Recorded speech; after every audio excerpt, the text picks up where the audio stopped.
हम इस समय हमारी मौजूदगी सिद्धार्थनगर जनपद के सोदर कस्बे में श्री राम जानकी मंदिर परिसर में है। कल 14 दिसंबर का दिन है, जहां श्री राम जानकी मंदिर सेवा समिति को लेकर के एक बैठक का आयोजन किया गया है। बैठक में कई बिंदुओं पर चर्चा होगी। कुछ लोगों का कहना यह है कि कल मंदिर में जो मंदिर के पदाधिकारी हैं, यानी कि श्री राम जानकी मंदिर सेवा समिति के जो है पदाधिकारी हैं, उनका इस्तीफा होगा और 72 लोगों के नाम की सूची इन दिनों सोशल मीडिया पर वायरल है। सवाल लोगों का यह भी है कि जो 72 लोगों की सूची है वह कौन है? दानदाता हैं, सेवादार हैं, या उन विषयों पर चर्चा करने वाले संभ्रांत व्यक्ति हैं, अथवा 72 लोग मतदाता हैं? किन बिंदुओं पर चर्चा होगी? कुछ लोगों का दावा यह है कि केवल चर्चा होगी, आगे की रणनीति तय की जाएगी। लेकिन कुछ लोगों का यह भी दावा है कि कल चुनाव की भी रणनीति बनाई जाएगी। फिर सवाल यह है कि चुनाव कौन कराएगा, कैसे कराएगा? कारण इसमें यह भी है कि नगर पंचायत के सीमा विस्तार के बाद इसका क्षेत्र बढ़ गया है, और यही नहीं, मंदिर ऐसी आस्था का केंद्र है और ऐसी चीज़ है कि इसमें केवल सीमित दायरा होता नहीं। तो ऐसे में सवाल यह भी रहेगा कि चुनाव कौन करेगा, और मंदिर कमेटी में कौन कौन लोग होंगे, उनका दायरा क्या होगा, कौन कौन से लोग इसमें सेवादार के रूप में चयन होगा। सारी चीज़ें कल 5 बजे फाइनल होगी। आप संघ के और राम जानकी मंदिर के पुराने पदाधिकारी कह लीजिए या सेवादार कह लीजिए, कहीं ना कहीं मंदिर से आपका जुड़ाव वर्षों से है। राम जानकी मंदिर सेवा समिति को लेकर के और मंदिर को लेकर के विगत कई दिनों से, अमूमन मान लीजिए 1 महीने से उस पर जो है लिखा जा रहा है, फेसबुक पर कमेंट भी किया जा रहा है। कमेंट ऐसे भी हैं कि किसी को अगर उस पर चर्चा कर दिया जाए तो लोगों का खून खौल जाएगा। तो आपसे हम जानना चाह रहे थे कि मंदिर को लेकर के जो ये कमेंट किया जा रहा है कि मंदिर को अतिथि गृह बना दिया गया है, होटल बना दिया गया है, बियर बार तक भी कुछ लोगों ने लिख दिया, तो ये क्या है? और कल रविवार है, कल 14 तारीख को एक बैठक बुलाई गई है जिसमें 72 लोगों का हस्ताक्षर लिया जा रहा है। तो ये 72 लोग कौन हैं? सेवादार हैं, मंदिर कमेटी के जो है सदस्य हैं, श्रद्धालु हैं, या मतदाता हैं? क्या है ये 72 लोग? श्री राम जानकी मंदिर सोहरतगढ़ में हिंदुओं के आस्था का केंद्र है, लेकिन इस मंदिर को कुछ स्वार्थी लोग जो पद लोलुप हैं, वो ये चाहते हैं, वो ये देख रहे हैं कि मंदिर का विकास जो हो रहा है ये कैसे हो रहा है। उन लोगों को ये शंका है कि यहाँ से मंदिर से कुछ कमाई कर रही है कमेटी। जिस समय हम लोगों को श्री राम जानकी मंदिर मिली थी वो जीर्ण शीर्ण अवस्था में थी, और वहाँ जो भी विकास हुआ है, जैसे टाइल्स लगे हैं दीवालों पर, बाहर से अंदर से भी, और तमाम कार्य हुए हैं, फर्श बना है, तो उसमें हम लोग पैसा नहीं लिए हैं कि हम पैसा लेकर के हम बनवा रहे हैं। जिसने दान किया वो खुद बनवाया, उसको बता दिया गया कि यहाँ से यहाँ तक ये करना है, यहाँ से यहाँ तक ये करना है, वो खुद बनवाया अपने खर्चे से, अपने माल मटेरियल से। तो हिसाब देने के अधिकारी हम लोग नहीं हैं। जो जिसने खर्च किया, जिसने दान दिया, जिसने बनवाया, उससे जाकर के हिसाब मांगे। पद लोलुपता में इतने विलीन हैं सब कि वो हिंदुओं के आस्था को चोट पहुंचा रहे हैं। मंदिर को बियर बार कहना, मंदिर में होटल ये कहना, ये हिंदुओं के धार्मिक भावनाओं पर ठेस पहुंचा रहे हैं। अब इसमें उनका क्या स्वार्थ जुड़ा है ये तो वही जाने। मंदिर का एक प्रोफार्मा होता है जिसमें अतिथि गृह वगैरह लिख करके जो सरकार से जो अनुदान मिलता है या सहयोग मिलता है उसको लेने की एक प्रक्रिया लोग बताते हैं, जानकार जो इस मामले के रजिस्ट्रेशन वगैरह में। तो उनके यह कहने से तो ये हो नहीं गया। खैर, कुछ लोगों ने आरोप भी लगाया था कि इसमें जो है लाखों रुपए का घोटाला हुआ है। तो वो पैसा कहाँ से आया, कौन घोटाला किया, कुछ बता सकते हैं? क्या आरोप था? वो जो कल मीटिंग बुलाई गई है उसी में स्पष्ट होगा, उनसे पूछा जाएगा कि कहाँ घोटाला हुआ है, कैसे घोटाला हुआ है, और जैसा वो बताएंगे उसका हिसाब या उसका स्पष्टीकरण हम लोग देंगे। जानकार ये भी बताते हैं कि 2021 से अमूमन आप लोग मंदिर की देखरेख सेवा कर रहे हैं। 2021 से पहले जो लोग भी मंदिर के पदाधिकारी हैं, क्या उनसे सवाल नहीं होगा कि आपने अपने कार्यकाल में क्या मंदिर में योगदान दिया है? उनसे निश्चित सवाल होगा। श्री शिव प्रसाद जी वर्मा अध्यक्ष थे 2 साल, और मंदिर में एक तिजोरी थी जो दान पात्र के रूप में उसका उपयोग होता था, वो तिजोरी उठवा ले गए। उसमें कितना पैसा था, तिजोरी कहाँ गई, आज तक नहीं मालूम हुआ। कई बार हम लोगों ने तगादा किया उनसे कि तिजोरी कहाँ है, तो यहाँ है वहाँ ये कह रहे थे। मान लिया वो तिजोरी सड़ गई थी, बेकार हो गई थी, फिर भी कबाड़ में बेचने पर 10-20 रुपया मिलता कि नहीं मिलता? उस मंदिर, क्या वो 10-20 रुपया मंदिर के उपयोग में आया कि स्वयं अपने स्वार्थ में लगा लिए? वो तिजोरी कहाँ है, कल वो बताएंगे। अच्छा, ये 72 लोग कौन है? अगर दानदाताओं की बात किया जाए तो 48 लोगों की सूची राम जानकी मंदिर में जो श्याम जी का, भगवान श्याम जी का दरबार है उसके साइड में चिपका हुआ है, वहां संख्या 48 है, लेकिन हस्ताक्षर 72 लोगों से कराया जा रहा है। ये 72 लोग कौन है? नागरिक हैं जी, सूरतगढ़ के नागरिक हैं। उसके बाद जब चुनाव कराना होगा उनको तो अपना डुग्गी मुनादी या अनाउंस करवा लेंगे। यानी कि कल ये मान रहे हैं कि कल चुनाव नहीं होगा, केवल चुनाव की प्रक्रिया तय की जाएगी। जब हम लोगों का इस्तीफा होगा, यदि वो चाहेंगे तो चुनाव तुरंत करवा लेंगे, या पूरे परिक्षेत्र में, सूरतगढ़ परिक्षेत्र के लोगों को बुला करके तब चुनाव करवाएंगे। तो 72 लोग क्या मतदाता के रूप में भी शामिल रहेंगे? नहीं, मतदाता उसमें कोई नहीं है, सब नागरिक हैं, आम नागरिक। जी, तो यानी कि 72 लोगों के जो निर्णय रहेगा वही सर्वमान्य होगा। और लोगों को क्यों नहीं बुलाया जा रहा है? क्योंकि सीमा विस्तार हुआ 2019 में, एक शासनादेश आया 2023 में, नगर पंचायत का चुनाव हुआ, उसमें निबी, दोहनी, छतारी, छतारा, मेड़वा, नारायणपुर के लोग भी शामिल हुए। अगर नगर पंचायत के क्षेत्र में देखा जाए तो उन लोगों को क्यों नहीं बुलाया जा रहा है? वैसे हमने एक पोस्ट डाला है जी, तो उसमें लिखा है कि सोहरतगढ़ के हिंदू के अलावा बाहरी हिंदू भी आ सकते हैं इसमें मीटिंग में। ये कोई जरूरी नहीं है कि यही 72 आएंगे या केवल सोहरतगढ़ के लोग ही आएंगे। उसके अलावा कहीं के भी हो, अगर हिंदू हो तो आ सकते हैं। कुछ लोग तो चर्चा ये भी लगाए कि जो प्रतिमाह शुल्क है सेवा के रूप में, मान लिया मंदिर के उत्थान को लेकर के 100 रुपये जमा करना है, ठीक है, जिसकी क्षमता है 100 नहीं 1000 जमा करेगा, लेकिन अगर जिसके पास शुल्क नहीं है और तन और मन से मंदिर की सेवा करना चाह रहा है तो क्या वो सेवा नहीं कर सकता? बिल्कुल कर सकता है। मंदिर उसका है, सबका है, किसी व्यक्तिगत किसी का थोड़ी है। मंदिर पूरे समाज का है, पूरे समूह का है, और केवल सूरतगढ़ के हिंदुओं का ही नहीं, बाहर के भी हिंदुओं का मंदिर है। मंदिर तो आस्था का केंद्र होता है, कोई भी जा करके वहाँ कुछ कर सकता है, किसी को मना थोड़ी है। यानी कि कल की बैठक वाकई में लोगों के बीच चर्चा का विषय है, लेकिन चिंता भी लोगों की बढ़ा रही है। क्या मानते हैं इसे आप? देखिए, मंदिर को लेकर के जिस तरीके से बियर बार और होटल का प्रयोग किया गया है, ये हिंदुओं के भावनाओं को आहत किया गया है। वो प्रयास करके हम लोग अतिथि गृह बनवाए, इधर जो है एक विधायक जी के द्वारा दिया गया सत्संग भवन बनवाए, जो कि हम लोगों को उस पर 50 लाख रुपया मिलना था, 25 लाख रुपया अवमुक्त हुआ है। अब ये लोग आगे 25 लाख अवमुक्त करा करके जैसा बनवाना होगा बनवाएंगे ये लोग। और शंकर जी के पिंडी पर चांदी का पत्थर चढ़ा है, जो 1 किलो 350 ग्राम चांदी लगा है। अब उसको ये लोग सुरक्षित रखेंगे या तिजोरी की तरह इसको भी उठवा ले जाएंगे, ये भविष्य की बात है। कहीं ना कहीं हिंदू आस्था का जो है केंद्र श्री राम जानकी मंदिर है, तो ऐसे में किसी को जिम्मेदारी क्यों दे दी जाएगी? अगर वो केवल धन कमाने के लिए आ रहा है या एकाधिकार के लिए आ रहा है, तो ऐसे लोगों को जो है क्यों दिया जाएगा? अब ये तो सूरतगढ़ की जनता जानेगी कौन किस। समीक्षा होनी चाहिए कि जिनको भी जिम्मेदारी दी जाएगी क्या उस मानक पर वो खड़े उतरेंगे। तो यही तो सूरतगढ़ की जनता देखे। कल हम लोगों का सामूहिक इस्तीफा होगा जी, और हम लोग अगर चुनते हैं उसमें से हम लोगों को भी, तो हम लोग बिल्कुल नहीं कार्य करेंगे। सभी के नामों पर समीक्षा होनी चाहिए कि कितना वो बढ़िया काम कर पाएगा कि नहीं कर पाएगा। होना तो यही चाहिए।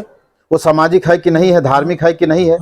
केवल सहयोग करने से तो ये माना नहीं जाएगा कि वो मंदिर के लिए समर्पण है। नहीं, उसके लिए तन मन धन तीनों चीजें की आवश्यकता होती है। देखिए, धन की उतनी आवश्यकता नहीं होती है जितना तन और मन की होती है। प्राथमिकता तन मन को दिया जाता है। धन तो सभी के पास नहीं होता, कुछ लोग देते हैं तो ये भी माने वो भी उसमें सम्मिलित होते हैं। लेकिन जो धन देने लायक नहीं है, वो अपने मन से लगा है अगर, तो वो भी महान है। कल की बैठक को लेकर के संक्षिप्त में क्या कहना चाहते हैं? कल 5 बजे बैठक है, कल रविवार है और 14 तारीख भी है, 14 दिसंबर, क्या कहेंगे? अब कल की बैठक में यही है, जो होटल और बियर बार कहा गया है, या जनता बतावे कि ये होटल बना है, बियर बार बना है। इससे या इस शब्द से क्या मंदिर के आस्था को चोट नहीं पहुंची है? कौन सा ऐसा हिंदू है जो अपने मंदिर को बियर बार कहेगा या होटल कहेगा? तो क्या उन लोगों को माफी नहीं मांगना चाहिए जो इस तरह की बात लिखते हैं, पोस्ट करते हैं या कहते हैं? माफी ही नहीं, उनका बहिष्कार होना चाहिए ऐसे व्यक्तियों का, जो अपने ही धर्म को ना समझ पावे, अपने धर्म की खिल्ली उड़ावे, हंसी उड़ावे। वो धार्मिक कार्य क्या करेगा, वो विकास क्या करेगा? वाकई में आपने जो सवाल किया 101% सही है कि जो धर्म को लेकर के, आस्था को लेकर के सवाल करता है, धर्म की रक्षा कैसे करेगा? भाई हम ही अपने मुंह से अगर कह रहे हैं कि मंदिर हमारा भ्रष्ट है, यहाँ बियर बार खुल रहा है, तो और लोग तो निश्चित समझेंगे कि बात सही होगी। मंदिर में ये सब नहीं होना चाहिए। देखिए, एक होते हैं प्रबुद्ध व्यक्ति, एक होते हैं बुद्धिजीवी। बुद्धिजीवी वो कहलाते हैं जो अपने बुद्धि से और अपना जो है धनार्जन करते रहे, केवल बुद्धि से धनार्जन करते रहे। और उसको जो है वो कहीं किसी मोहल्ले में शराब की दुकान खोलना हो जिससे कमाई हो तो हिचकेगा नहीं, तुरंत खोल लेगा।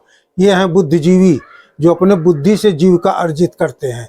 तो ये लोग बुद्धिजीवी हैं, होटल और बियर बार कहने वाले। और प्रबुद्ध वो होता है जो कि अपने बुद्धि से किसी का हानि नहीं होने देता है, किसी मंदिर का, किसी देवालय का हानि नहीं होने देता है। अपने धर्म पर कोई प्रहार करता है तो अपने बुद्धि से वो काट करता है, उसका प्रतिरोध करता है। वो बुद्धिजीवी है, वो प्रबुद्ध है। तो ये प्रबुद्ध तो हो ही नहीं सकते हैं, बुद्धिजीवी कह लीजिए तो कोई अतिशयोक्ति नहीं है। कल 14 दिसंबर है। 14 दिसंबर को श्री राम जानकी मंदिर सेवा समिति की आवश्यक बैठक बुलाई गई है, जिसमें महामंत्री के रूप में अनुरोध किया गया कि सभी लोग समझ से आवें। उसमें एक लिस्ट है, वायरल हो रहा है, आप द्वारा भी वायरल किया गया है। 72 लोगों के नाम की सूची है। तो वो 72 लोग कौन है, क्या बता सकते हैं? क्योंकि आप भी उसमें, आपका भी नाम उसमें जिक्र है। जी, सर्वप्रथम जय श्री राम सभी को। और चूँकि आपके द्वारा जो सवाल हमसे किया गया है कि यह बैठक 72 लोगों की बुलाई गई है, चूँकि यह बैठक मंदिर समिति के द्वारा यह सूचना देकर के मुझे भी बुलाया गया है, जो मैंने देखा है। और उक्त बैठक में आगामी विषयों पर, आगामी जो भी रणनीति है उस पर वो चर्चा करने के लिए बुलाए हैं आदरणीय महामंत्री जी मंदिर के। और उसमें मैंने भी एक टिप्पणी किया है कि उसमें पूर्व पदाधिकारियों एवं हिंदू जनमानस को भी सूचना देकर के उक्त बैठक में बुलाया जाए। लेकिन किन कारणों से अभी तक उस पर ध्यान नहीं दिया गया, इस पर मैं कुछ नहीं कर सकता हूं, क्योंकि उक्त बातें हम बैठक के माध्यम से ही पूछेंगे। बहुत से बिंदु हैं जो चर्चा के घेरे में लगभग 1 साल से 1.5 साल से लगभग कई बिंदु पर समस्याएं आ रही हैं, व्यवधान आ रही हैं। अब उसको लेकर वह बैठक बुलाया है। 72 को यह आदरणीय महामंत्री जी स्पष्ट करेंगे। 72 में केवल जब अध्यक्ष जी को ही नहीं बुलाया गया, जो मंदिर समिति के अध्यक्ष है, तो यह माना जाएगा चूंकि उसी समिति के तो महामंत्री जी का एक एजेंडा अलग है। हाँ। और उपाध्यक्ष जी का एक एजेंडा सोशल मीडिया के माध्यम से आया, जो हिंदू जनमानस में एक संशय का विषय है। 72 लोगों को आप किस नजर से देखते हैं? वो दानदाता है, श्रद्धालु है, सेवादार है या मतदाता है? किस रूप में देखते हैं आप? देखिए, अगर जो माना जाए तो इसमें इस सवाल जो आपके द्वारा किया जाता है कि दानदाता है कि, और दानदाता की अगर बात की जाए तो 48 लोगों के नाम की सूची वहां है जी। सेवादार दिया जाए तो सेवादार का जो भी मंदिर के प्रति समर्पित है वो सेवादार है जी। मतदाता देखिए दानदाता चाहे वो 1 रुपया दे, चाहे 1 लाख दे, चाहे 1 करोड़ दे, वो दानदाता की ही श्रेणी में आता है। और दानदाता कोई पैसे से दान करता है, कोई श्रम दान करता है, वह भी एक श्रेणी में आता है। तो इसका मालिक संपूर्ण हिंदू जनमानस है। मैं 72 का विरोध करता हूं, जो बैठक में 72 को ही केवल बुलाया गया है। चूंकि मैं ज़्यादा उस पर कुछ टिप्पणी नहीं करना चाहूँगा, क्योंकि यह संपूर्ण हिंदू जनमानस का आस्था का केंद्र है। विचार जितना पैसा देने वाला, दान देने वाला व्यक्ति रख सकता है, उससे अच्छा भी विचार एक गरीब परिवार भी दे सकता है, एक गरीब दानदाता भी दे सकता है, श्रमदान करने वाला भी व्यक्ति दे सकता है। यह स्वतंत्र है, धर्म आस्था सबका है। चुनाव की प्रक्रिया अपनाई जाएगी, यह भी चर्चा में बना हुआ कि कल लोग देखिए इस्तीफा देंगे। ये मौके की स्थिति तय करेगी। चुनाव हिंदू समाज के बीच में ही होगा, हिंदू समाज ही निर्णय लेगा। और देखिए, जो राजनीति की आप चर्चा कर रहे हैं, चूंकि हम सब पहले हिंदू हैं, पहले मेरा धर्म ही सुरक्षित रहना चाहिए। राजनीति तो हम कहीं पर रहकर कर सकते हैं, लेकिन सबसे पहले मेरे लिए धर्म है, और धर्म आस्था के साथ कहीं खिलवाड़ होगा तो हमारा भी बोलने का अधिकार है।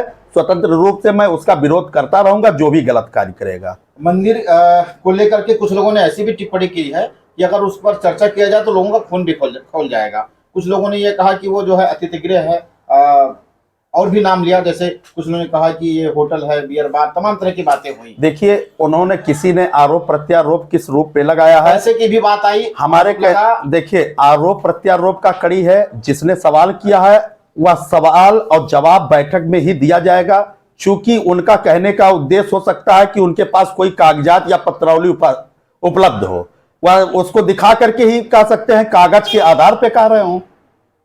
इस पे हम कैसे स्पष्ट कर सकते हैं, चूंकि यह व्यक्ति नहीं कह रहा है, जो रजिस्ट्रेशन का कागज लिया गया है उस पर वह कह रहा है। शासनादेश 2019 और 2022 में जो है सीमा विस्तार हुआ, 2023 में चुनाव हुआ।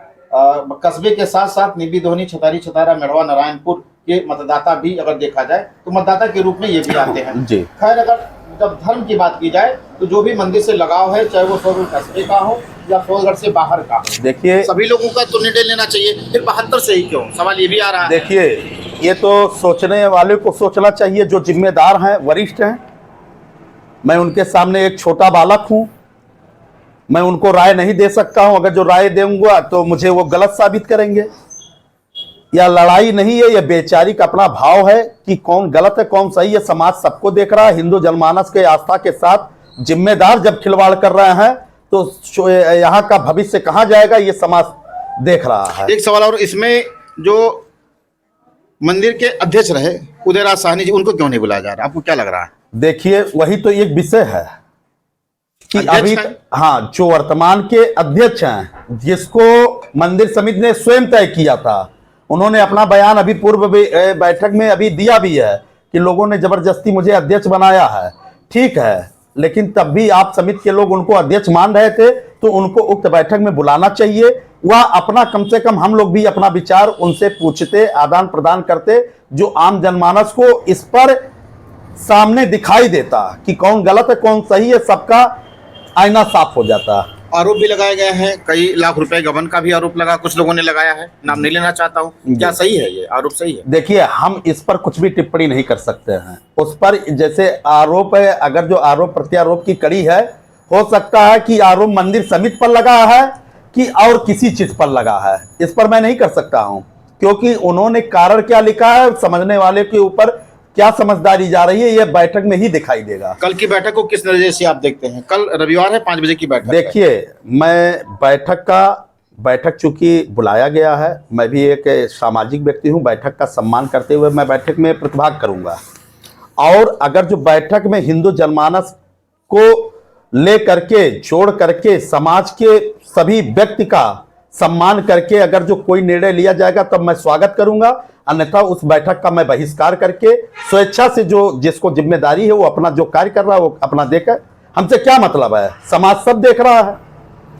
अगर जो निष्पक्ष रूप से मंदिर हिंदू आस्था का केंद्र है, तो संपूर्ण हिंदू जनमानस की बैठक बुला करके आप अच्छा किए हैं, बुरा किए हैं, गलत किए हैं, देसी किए हैं, ये सब समाज के सामने आप रखिए तो अति उत्तम होगा। जिसके नाम का चयन होगा, क्या उसके नाम की समीक्षा नहीं होनी चाहिए कि वह कितना बेहतर मंदिर के प्रति समर्पित हो सकता है, कितना बेहतर काम हो सकता है? देखिए, समाज में हमसे वरिष्ठ बहुत लोग हैं और बहुत अनुभवी लोग हैं। मैं सबका सम्मान करते हुए इस कारण मैंने कहा कि 72 को छोड़ करके संपूर्ण हिंदू जनमानस का जब आप बैठक बुलाएंगे तो सभी के राय को एक बिंदुवार करके लिया जाता, तो उसमें कहीं ना कहीं एक जैसे होता है कि एक छट करके एक विचारवान, ऊर्जावान और जो अच्छा हुआ है उससे भी अच्छा करने वाला कोई व्यक्ति आ सकता है, ये मुझे पूरा विश्वास है। मैं जो कार्य हुआ है उसको मैं दरकिनार नहीं कर सकता हूं, क्योंकि वो प्रभु के आस्था का केंद्र जो भी हुआ आज तक जिसने भी किया बहुत अच्छा किया। मैं किसी का विरोध नहीं कर रहा हूं, सब अपने परिवार के हैं। जो लोग अच्छा काम किए हैं, जैसा कि 2021 से जो संगठन जो सेवा समिति प्रकाश में आई, अगर वो अच्छा काम करेगी क्या उसके कार्यों की सराहना आप करेंगे? देखिए, कामों की सराहना हम नहीं, काम कार्य के साथ साथ पहले तो हम अपने धर्म के जो कार्य हो रहे हैं हम उसका सराहना सदैव करते रहेंगे, चाहे वो अच्छा हुआ हो, चाहे गलत हुआ हो, कम हुआ हो, ज्यादा हुआ हो। इसका आकलन करने का अधिकार हिंदू जनमानस को है, मेरा नहीं है। ये चूंकि मैं किसी के ऊपर आरोप प्रत्यारोप नहीं लगा सकता हूं। कल जो 72 लोगों की को निमंत्रण दिया गया है, क्या उससे आप चाहते हैं कि उससे ज्यादा लोग आए? प्रचार प्रसार होगा इसका सोशल मीडिया से ही या उसके देखिए, माध्यम से? पहले तो 72 लोगों की जो मीटिंग बुलाई गई है, पहले तो आदरणीय महामंत्री जी जो बैठक बुलाए हैं, पहले तो उनको स्पष्ट ये करना चाहिए कि आपने किस उद्देश्य से बैठक में क्या चर्चा होनी है। इसमें अगर जो मैं क्या कह रहा हूँ, ये 72 में अगर जो आगामी निर्णय पे वो क्या चर्चा वो अपना विषय रखेंगे, उसी पे आगे की रणनीति बनेगी। अगर जो रणनीति में हम लोगों की भूमिका मानी जाएगी तो स्वीकार है, नहीं तो भाई हिंदू जनमानस स्वतंत्र है। जैसे आप 72 को बुला सकते हैं तो उसी में से निकल करके पूरे हिंदू जनमानस को कोई बुलाने का कार्य करेगा। तो क्या आप मानते हैं कि कल की बैठक लोगों के बीच चर्चा का विषय बनेगा? देखिए, लंबा इंतजार हुआ है, पहली बार बैठक हो रही है। आपस की स्थिति अगर जो नियंत्रण अगर जो आपसी सहमति की बात करते तो एक बात में ही सारे बात खत्म हो गए होते। ये बार बार बैठक बुलाना रोज इतने दिन से, आखिरकार क्या कारण रहा इतने दिन से विवादों के घेरे में? जिस तरीके से मंदिर समिति 15 दिन का समय मांगा, मंदिर समिति के सदस्य के द्वारा 15 दिन का समय मांगा गया, उसके बावजूद भी हिंदू समाज को दरकिनार करके केवल 72 लोगों की मीटिंग बुलाई गई, जो ये प्रश्नवाचक चिन्ह है। आखिर बुलाना है तो पूरे हिंदू जनमानस को, हम नहीं कह रहे पूरा सूरतगढ़ जनमानस को एकत्रीकरण हो जाएगा। 2 दिन पहले भी 20 दिन पहले भी प्रचार करके बुलाया गया था, उसमें भी 300 लोग पहुंचे थे। आप भी बुलाते तो ऐसा थोड़ी ना बहुत होगा, 400 आएंगे, 500 आएंगे, 300 आएंगे, तो निष्पक्ष तो हो जाता। और रोज रोज का ये विवाद का एक जो षड्यंत्र रचा जा रहा है, खुद ये स्वयं कुछ मंदिर समिति में बैठे मनमानी लोग, कब्जाधारी लोग, ये कब्जा ही मानना पड़ेगा। जिस समिति के अध्यक्ष ने, संरक्षक ने कुछ और आधे से ज्यादा लोगों ने जो अपनी सदस्यता से इस्तीफा दे दिया, उसके बावजूद भी कुछ लोग मनमानी तरीके से चलाना चाह रहे हैं, जो गलत है। सुना आपने कि किन लोगों ने क्या कहा। अब आप लोग अपनी राय कमेंट करके बताएं कि क्या होना चाहिए। यदि वीडियो अच्छी लगती है तो इस वीडियो को शेयर करें, इस पर कमेंट करें और अपनी राय भी व्यक्त दें। धर्मेंद्र कुमार चौधरी के साथ शरण कुमार पटवा की रिपोर्ट।